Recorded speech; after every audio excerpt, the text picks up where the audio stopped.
इयम् आकाशवाणी। सम्प्रति वार्ताः श्रूयन्ताम्। प्रवाचकः पुनीत त्रिपाठी।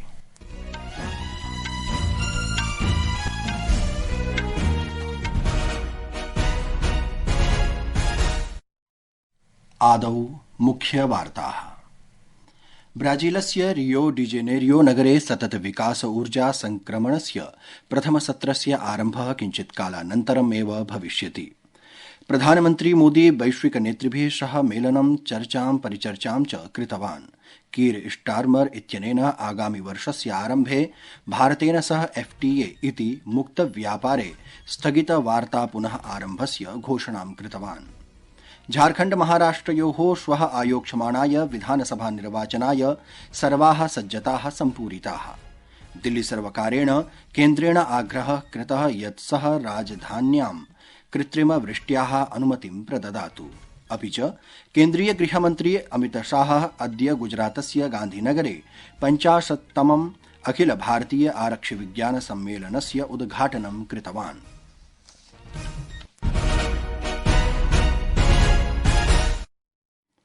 अथ वार्ताः विस्तरेण। प्रधानमन्त्री नरेन्द्र मोदी उक्तवान् वैश्विक संघर्षेण वैश्विक दक्षिणं संकटान् सम्मुखीकुर्वन् अस्ति। प्रधानमन्त्रिणा ब्राजीलदेशस्य रियो डी जेनेरियो नगरे G20 शिखर सम्मेलनं सम्बोधयता वैश्विक दक्षिणस्य दुर्दशायाः विषयेभ्यः बलं प्रदत्तम्। सः वैश्विक संघर्षाणां खाद्य ईन्धन उर्वरकाणां च आपूर्तिं प्रति दुष्प्रभावं प्रकाशितवान्। G20 संघटनम् एतेषां राष्ट्राणां समाह्वानानां प्राथमिकतां दद्यात् इति आग्रहं कृतवान्। सामाजिक समावेशस्य विषये एकं सत्रं सम्बोधयन् श्रीमोदी वैश्विक दक्षिणे वैश्विक संघर्षाणाम् असमानुपातिक प्रभावम् अपि प्रकाशितवान्। शिखर सम्मेलने निर्धनता विभुक्षयोः च निवारणाय वैश्विक एकरूपतायाः आरम्भः अभवत्, यस्य समर्थनं 80 राष्ट्रैः कृतम्। G20 शिखर सम्मेलनस्य प्रथमे दिने क्षुधा निर्धनता इत्येतयोः वैश्विक संयुतेः वैश्विक शासन संस्थासु परिष्कारस्य च विषये सफल सत्राणाम् आयोजनं जातम्। तत्रैव अस्मिन् सम्मेलने नैकाः द्विपक्षीय समागमाः अपि आयोजिताः, येषु प्रधानमन्त्री श्रीमोदी भागं भजितवान्। प्रथमे दिने आयोजितेषु द्विपक्षीयोपवेशनेषु UK, Norway, Indonesia, Italy, France देशानां राष्ट्रप्रमुखाः सम्मिलिताः आसन्। उपवेशने व्यापारस्य, रक्षायाः, पर्यटनस्य च अन्येषां केषाञ्चन विषयाणां यथा AI, हरितोर्जा, अन्तरिक्ष इत्यादीनां विषये सहकार्याणाम् उपरि चर्चा जाता। एतत् स्थायि विकासः, जलवायु परिवर्तनस्य, वैश्विक स्वास्थ्यस्य, आर्थिक पुनरुत्थानस्य, बहुपक्षीयतायाः भविष्यस्य च इत्यादीनां विषयेषु विस्तृतपरिधिषु केन्द्रितमस्ति। प्रधानमन्त्रिणा घोषितं यत् ब्रिटेन इत्यत्र 2 नूतनौ वाणिज्यदूतावासौ उद्घाटितौ भविष्यतः। द्वितीये दिवसे सदस्याः द्वयोः शत्रयोः सतत विकास ऊर्जा संक्रमणम् इत्यस्य द्वितीये सत्रे भागं भजिष्यन्ति, तथा च डिजिटल मूल संरचनयोः विषये चर्चां करिष्यन्ति। प्रधानमन्त्री श्रीमोदी सतत विकास ऊर्जा संक्रमणयोः च सत्रं सम्बोधयिष्यति, यतो हि IBSA India, Brazil, South Africa संयुतेः सदस्याः अपि अस्मिन् वर्षे ट्रोइका इत्यस्य भागाः सन्ति। अतः अपेक्षास्ति यत् एतानि राष्ट्राणि IBSA इत्यस्यान्तर्गतं सामूहिक विषयेषु चर्चां कर्तुं शिखर सम्मेलनावधौ मिलितुं शक्नुवन्ति। अपि च द्वितीये दिने अपि नैकाः द्विपक्षीय कार्यक्रमाः भविष्यन्ति इति। संस्कृतवार्तायाः संस्करणमिदम् इदानीम् आकाशवाणीतः प्रसार्यते। सममेव कार्यक्रमोऽयम् आकाशवाण्याः अन्तर्जालपटले www.newsonair.gov.in इत्यत्र अथ न्यूज ऑन एआईआर चलदूरभाषीय तन्त्रांशे अपि उपलब्धो भविष्यति। केन्द्रीय गृहमन्त्री अमितशाह अद्य गुजरातस्य गान्धीनगरे 50तमम् अखिल भारतीय आरक्षि विज्ञान सम्मेलनस्य उद्घाटनं कृतवान्। अस्य आयोजनस्य आयोजनं आरक्षि अनुसन्धान विकास विभागेन तथा च राष्ट्रिय रक्षा शक्ति विश्वविद्यालयेन संयुक्तरूपेण कृतम्। उद्घाटनसत्रं सम्बोधयन् गृहमन्त्री विगतेषु 50 वर्षेषु भारते महत्वपूर्ण परिवर्तनानि प्रकाशितवान्, येन हि वैश्विक गतिशीलतापि प्रभाविता। एतेषां परिवर्तनानां कारणात् आरक्षिबलस्य प्रकृतौ कार्ये च परिवर्तनस्य आवश्यकता अभवत् इति सः बोधितवान्। श्री शाह अवदत् यत् विगत 10 वर्षेषु देशे अत्यन्तं संघर्षयुतेषु क्षेत्रेषु हिंसायाः न्यूनीकरणे उल्लेखनीय सफलता प्राप्ता।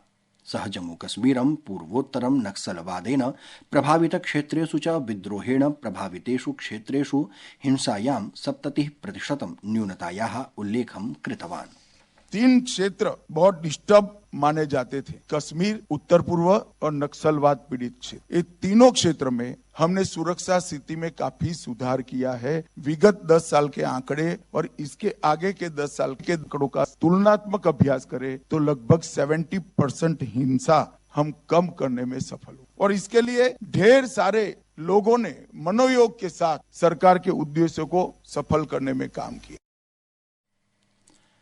ब्राजीलस्य रियो डी जेनेरियो नगरे G20 शिखर सम्मेलन अवधौ प्रधानमन्त्री मोदी वैश्विक नेतृभिः सह मेलनं चर्चां परिचर्चां च कृतवान्। प्रधानमन्त्री अद्य सामाजिक सञ्जालीय माध्यमेषु स्वचर्चा विवरणं प्रकाशितवान्। सः मिस्रदेशस्य राष्ट्रपतिना अब्देल फत्ताह अल सीसी इत्यमुना दक्षिण कोरियायाः राष्ट्रपतिना यूंग सुक येओल इत्यनेन यूरोपीय आयोगस्य अध्यक्षेण उर्सुला वान डेर लेयेन इत्यनेन च सह स्वस्य मेलनं प्रकाशितवान्।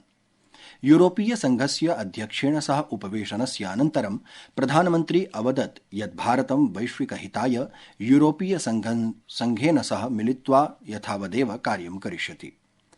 भारत इंडोनेशिया देशयोः कूटनीतिक सम्बन्धानां 75 वर्षाणां पूर्त्यवसरे इंडोनेशिया देशस्य राष्ट्रपतिना प्रोबोवो सुबियांतो इत्यनेन सह मेलनं कृत्वा प्रधानमन्त्रिणा वाणिज्ये, स्वास्थ्य सेवायां, सुरक्षायां च सम्बन्धान् इतोपि संवर्धनाय चर्चा कृता। अपरत्र पुर्तगाल देशीयेन प्रधानमन्त्रिणा लुइस मोंटेनेग्रो इत्यनेन सह वार्ता नवीकरणीय ऊर्जा, हरित हाइड्रोजन, रक्षा सहकार्यादि विषयेषु केन्द्रिता आसीत्। प्रधानमन्त्री ब्रिटिश प्रधानमन्त्रिणा कीर स्टारमर इत्यनेन सह अपि मेलनं कृतवान्। उभौ नेतारौ प्रथमवारं मिलितवन्तौ। उभयोः मध्ये अर्थव्यवस्था, व्यापार, नवीन उदयमान प्रौद्योगिकी इत्यादीनां विषये ध्यानं दत्त्वा भारत यूके व्यापक रणनीतिक सहभागित्वं सुदृढं कर्तुं स्वप्रतिबद्धतां पुनः पुष्टिं कृतवन्तौ। ब्रिटेनस्य प्रधानमन्त्री कीर स्टारमरः आगामि वर्षस्य आरम्भे भारतेन सह FTA इति मुक्तव्यापारे स्थगितवार्ता पुनः आरम्भस्य घोषणां कृतवान्। उभौ नेतारौ शीघ्रमेव मुक्तव्यापारस्य पुनः आरम्भस्य वार्तायां च महत्त्वं रेखाङ्कितवन्तौ। फ्रांस देशस्य राष्ट्रपतिना इमैनुअल मैक्रों इत्यनेन सह प्रधानमन्त्रिणः उपवेशनम् अन्तरिक्ष ऊर्जा, AI इत्यादिषु सम्भाव्य क्षेत्रेषु केन्द्रितम् आसीत्।